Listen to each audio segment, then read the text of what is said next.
կյանքի լավ ժամանակները անցկացրել եմ գյուղում, շատ էինք սիրում տանգո պարել աղջիկների հետ։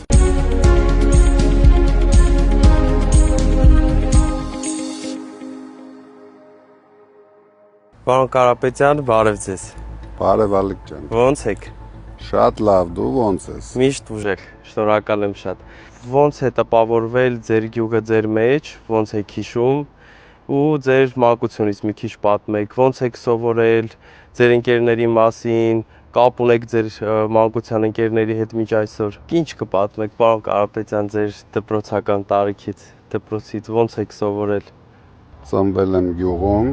Տաշիրի շրջանի Լեռնովիտ գյուղում։ Փոքրուց ինձ թվում էր, որ մեր գյուղը աշխարհի ամենասիրուն վայրն էր։ Փոքրուց շատ էի սիրում մեր գյուղը։ Որ մեծացա, ես 15 տարեկանից արդեն գնացի սովորելու Երևան, բայց միշտ ամեն օր հիշում էի իմ կյանքի լավ ժամանակները անցկացրել եմ գյուղում իմ մանկական ընկերների հետ, դասընկերների հետ, մինչև այսօր բոլորս համախմբված իրար հետ անցնում ենք կյանքի դժվարությունները։ Դպրոցում շատ հետաքրքիր էր, որովհետև դասարանում 10 տղա 20 աղջիկ էին։ Դա հնարավորություն էր տալիս շատ հետաքրքիր դպրոցական կյանք ունենալ։ Արդեն 7-րդ դասարանից հետո մենք հավաքվում էինք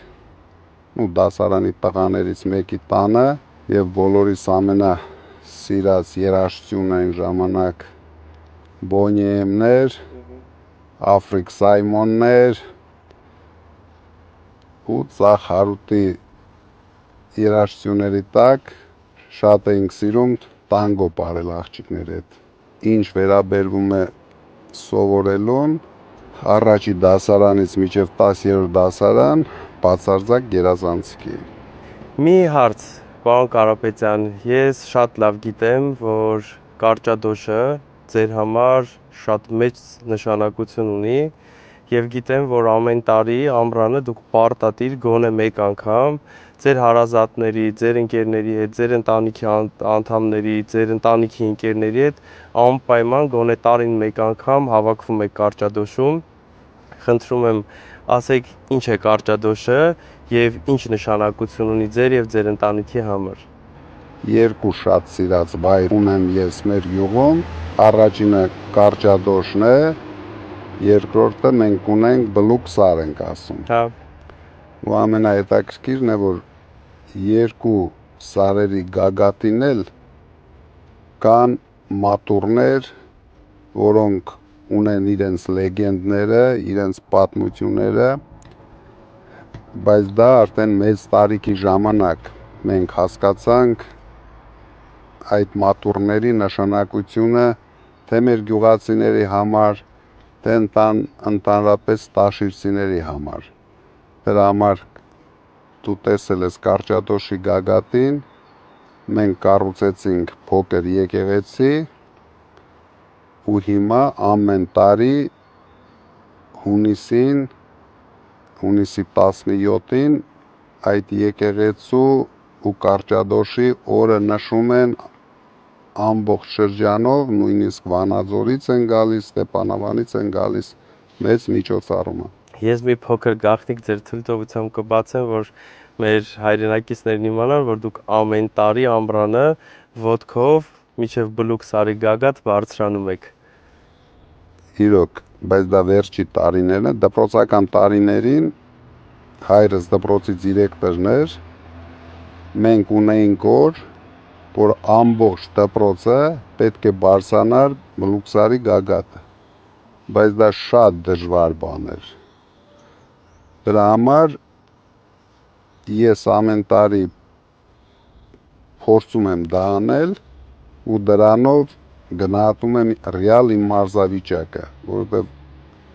շատ դու տեսել ես ինչքան դժվար սար է, ինչքան դժվար է բարձրանալ այդ սարի գագաթը։ Պարոն Կարապետյան, ձեր ընտանիքը, Կարապետյանների ընտանիքը բոլորը գիտեն, որ շատ հայտնի է որպես ավանդական մեծ հայ ընտանիք, մեծ հայ օջախ։ Խնդրում եմ,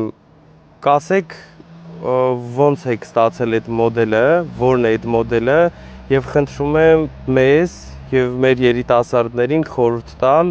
ոնց գալ այդ մոդելին ու եւ ոնց պահել ավանդական ճիշտ ընտանիքը։ Մենք երկու եղբայր, երկու քույր ենք։ Իմ ծնողները մանկավարժներ էին, մեզ դաստիարակում էին մեր ավանդական արժեքներով։ Փոքրուց մենք արդեն հասկանում էինք ինչ է հայրենիքը, ինչ է ընտանիքը, ինչ է ընտանիքի համախմբվածությունը։ Ես գտնում եմ,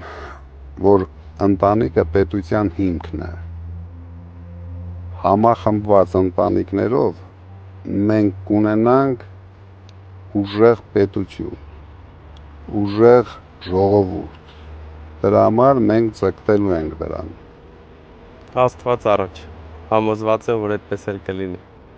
Վստահ եղեք, պետք է ունենանք համախմբված, միասնական ուժեղ ժողովուրդ, ունենանք ուժեղ հայրենիք։ Շնորհակալ եմ շատ։